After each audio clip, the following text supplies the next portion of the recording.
The Tree of Freedom. Understanding is the seed. Dear friends, in the last post, we embarked together on a journey that led us to say that understanding is the seed of freedom. This is where I would like to begin today. But before we can meaningfully consider the question of freedom, we must first inquire into the nature of our actions. Why is it that we do the things we do? After quick consideration, we might come up with some of the following reasons. It feels good, a sense of obligation, such as providing for our family or paying rent. It is a social convention, habits carried from childhood, love, pleasing others, guilt, fear, rebellion, our parents, religion, a personal philosophy or belief system, ambition, experimentation, increases some KPIs, our manager said so, or simply we don't actually know, and many other reasons, of course. At any rate, we see that we act out of motives held in the deep recesses of our being. And as we just saw, not all of those motives are thoroughly examined beliefs and convictions that we hold in full consciousness.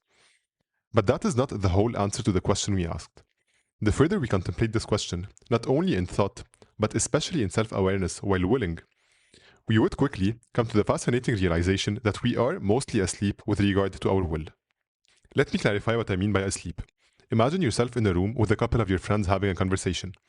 If I am awake, I will be able to hear them and engage in the conversation if I choose to do so.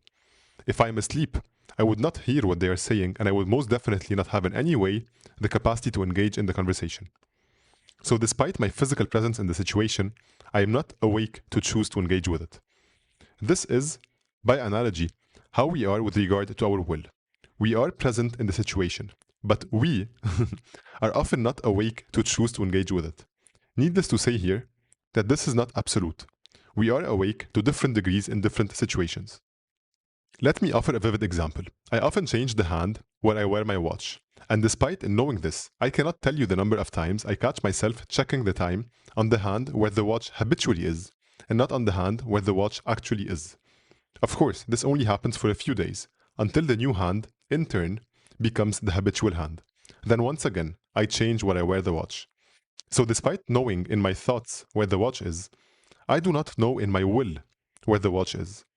You might try a similar experiment. Decide to hold your phone with the unfamiliar hand for the next month and see how often your will goes back to the familiar one, as if on its own. We now begin to see that there is a clear separation between our thoughts and our will. Even when I decide to act differently, it does not go that I will act differently. I do not necessarily always will what I think, and I do not think what I will. However, this separation is only temporary, because eventually my will catches up to my thoughts, in the same way that eventually my habit catches up with the actual hand where the watch is. So we could say that thoughts become will in time. We explored this in more details in the last post. Conclusions.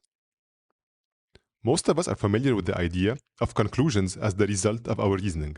We often regard conclusions as simply another type of thought. This perspective leads us to believe that thinking and willing are of a different nature, different substance. One is internal and ethereal, if I may use this word, and the other is external and material. We would like to believe that what we think has no impact on the external world, and only what we do matters. This clear-cut distinction often leads to all sorts of hypothetical, unrealistic thinking, a conceptual loop without end. But if we come to see thinking and willing as one continuum of the same nature and substance, we might begin to regard action as the conclusion of our reasoning. To draw a vivid analogy, I could say the following. In the same way that water vapor becomes ice in cold and in time, thoughts become will in time. And we can probably all easily understand that if the vapor is polluted, we cannot expect the ice produced to be pure. In fact, it is far easier to purify vapor than ice. Just as one might purify the will by heating it and refining the vapor of thought from which it forms. This is perhaps why Pythagoras said in his Golden Verses, verse number 30, "Never do anything which you do not understand." Or why Zen koan might say, "Before you raise your hand, who is raising it?" As long as I have not awakened to my will and thoroughly examined the thoughts that form them, I may not truly exist in any meaningful sense. What I call I is mostly a stream of almost automatic actions motivated by borrowed beliefs, collective assumptions, societal norms I never questioned, religious codes I inherited, and countless other influences I have mistaken for my own. What is freedom? Now that we have examined the nature of our actions, we can come back to the question of freedom. What is freedom? Freedom is not a rejection or a rebellion against our held beliefs. Freedom is holding beliefs in full understanding, or in other words, converting beliefs into knowledge, whether those are the same, refined, or newfound beliefs. If those beliefs are seeds, full understanding or knowledge means knowing what kind of fruits those seeds will bear in the passing of the seasons. So if we want mangoes, we have to plant mango seeds. I could say, freedom is the degree to which we become aware of the thoughts that guide our will, discern their origin and truth, and consciously guide our will in alignment with thoughts we have individually recognized as true and good. The next obvious question is, how do we recognize the true and good? I will let you contemplate this question while I'll tell you some trivia. Did you know that Ford did a cost-benefit study and concluded that it would be cheaper to pay death lawsuits than to fix a defective car? Did you know about the world's most perfect food that is technically delicious and science-backed? You might think I'm joking, but that is actually how this company presents itself on their website. Check it out. It is a ready-to-drink powder in a bottle that you mix with water. They call it real science, real nutrition, real food. I guess I have to learn what the word real means. How do we direct our actions? I hope you enjoyed the trivia. Now let us come back to our question. If freedom is acting according to thoughts we have individually recognized as true and good, is there not a paradox hidden in this idea? How do we recognize what is truly good and not simply what is convenient, familiar, or self-serving? How do we ensure that the thoughts we follow are not just those that advance our own interests at the expense of others, while still appearing noble or justified in our eyes? After all, it is always easier to believe that chilling on the couch is better for us than any form of physical effort.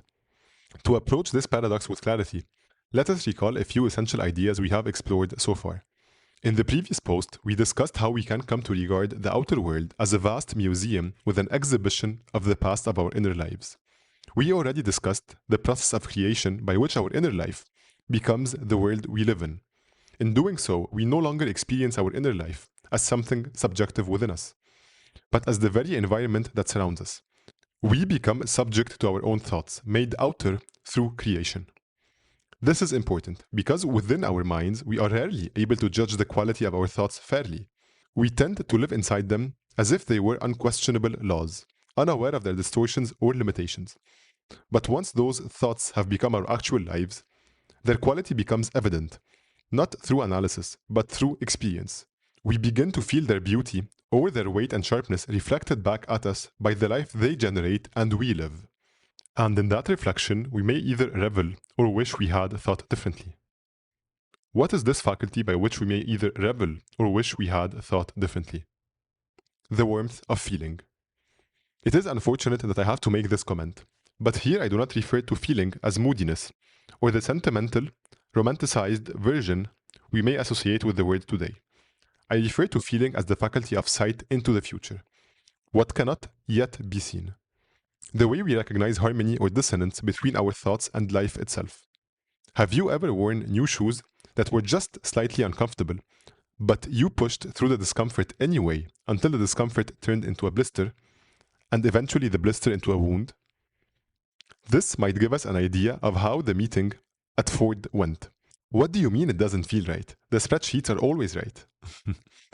Or a much needed conversation before creating the most perfect food. What do you mean it doesn't feel good? It is technically delicious and science-backed. This is what happens when we let our thoughts and will take the lead without listening to feeling. Whenever we ignore the subtle signals and reason ourselves into actions that are necessary or that seem right but do not feel right, it is only a question of time before the discomfort turns into a blister and the blister turns into a wound, or before we all end up eating the most perfect food.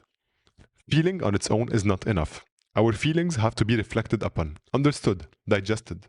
Only then do they begin to warm and clarify our understanding and shape the way we act, which in turn shapes the way we feel in future actions.